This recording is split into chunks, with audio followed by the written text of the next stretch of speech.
లేక నీ ప్రియుడిగా? ఎవరెవో మర్యాద లేకుండా అడగకుండా ఇంట్లోకి వచ్చింది కాక అలా ఇలాగైనా మాట్లాడేది? మరి ఎలా మాట్లాడమంటావే? అరే నా బుల్బుల్, నయాగర జలపాతం లాంటి నీ నడుముని మనస్సును కనిపించే నీ కంఠాన్ని చూస్తుంటే ఎలా మాట్లాడాలో తెలియట్లేదే నా పంచవన్నెల రామచిలక. మిస్టర్, మాటలు హద్దులు మీరుతున్నావు, మర్యాదగా మాట్లాడు. మర్యాద గురించి నాకే చెప్తున్నావా?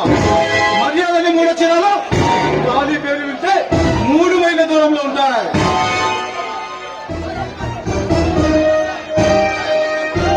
అసలు ఎవరు ఇక్కడికి ఎందుకు వచ్చావు? ఆయన నీతో నాకు మాట్లాడి, మా ఆయన ఇంట్లో లేడు, ఆయన వచ్చిన తర్వాత మర్యాదగా బయటికి వెళ్తే చాలా మంచిది.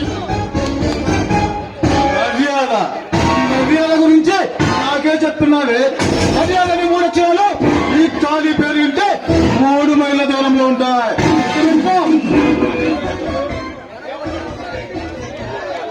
అయినా ఆ దేవలోకం నుంచి దిగి వచ్చిన దేవకన్యలా భూలోకం నుంచి దిగి వచ్చిన భూమికలా ఉన్నావే.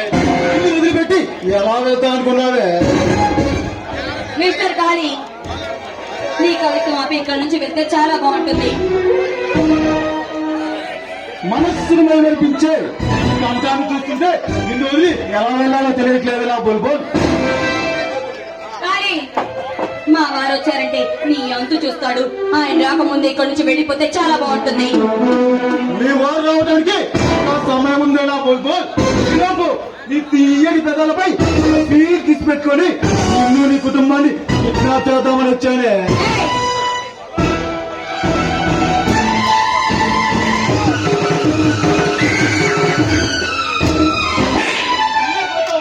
ఎంత ధైర్యమే నీకు? నిన్నేం చేస్తాను చూడవే. కాళీ, మా వారు వచ్చారంటే నీకు కుక్క చౌచేస్తావు. రాకముందే ఇక్కడి నుంచి వెళ్ళిపో, కనీసం ప్రాణాలైనా మిగులుతాయి.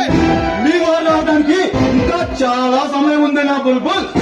ఈలోపు నీ తీయని పెదాలపై ఒక సీన్ పెట్టుకొని నిన్ను నీ కుటుంబాన్ని చేద్దాం అనుకుంటున్నానే. నీకు దండం పెడతా, నా జీవితం నాశనం చేయకు, నన్ను వదిలిపెట్టు. నా పంచవన్నెల రామచిలక, నిన్ను వదిలిపెట్టి ఎలా వెళ్తాం అనుకుంటున్నావే? దుర్మార్గుడా, నువ్వు అసలు మర్చిపోయినా? నీకంతా చెల్లిలేరా? నువ్వు పుట్టింది ఒక ఆడదానికి అన్న విషయాన్ని ఎందుకు మర్చిపోతున్నావు? నీతి నీతి ఎక్కడుందే నీతి?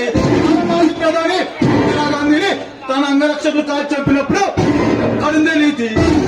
నీతి మానవత్వంతో కాలయాపన చేయకుండా ఆ కోపరెట్ నీ పట్టొచ్చే లోపు స్వర్గతురాలు చూపిస్తా.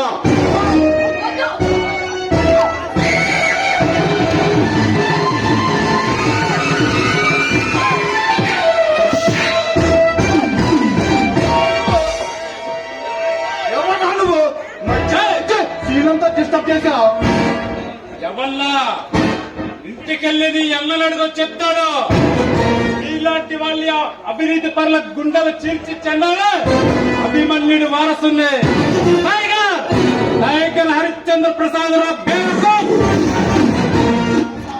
హరిశ్చంద్ర ప్రసాద్, నువ్వు అభిమన్యుడికి వారసుడు అయినా భగత్ సింగ్ కి ముద్దు బిడ్డవైనా నాకు అనవసరం. నాకు కావాల్సింది నువ్వు హాస్పిటల్ కోసం కట్టే ఆ 1000 ఎకరాలు నా సొంతం కావాలి. కాలే మరొక మారి ఆ మాటలా చెవిలి పడితే మరుక్షణంలో ఉండవు. కాలే, ఈ హరిశ్చంద్ర ప్రసాద్ తో పోరాటం అంత మంచిది కాదు. నేను తలుచుకుంటే నిన్ను ఇప్పుడే ఇక్కడే నరికే చంపి కాకులకి గద్దలకు పలహారంగా వేయగలను.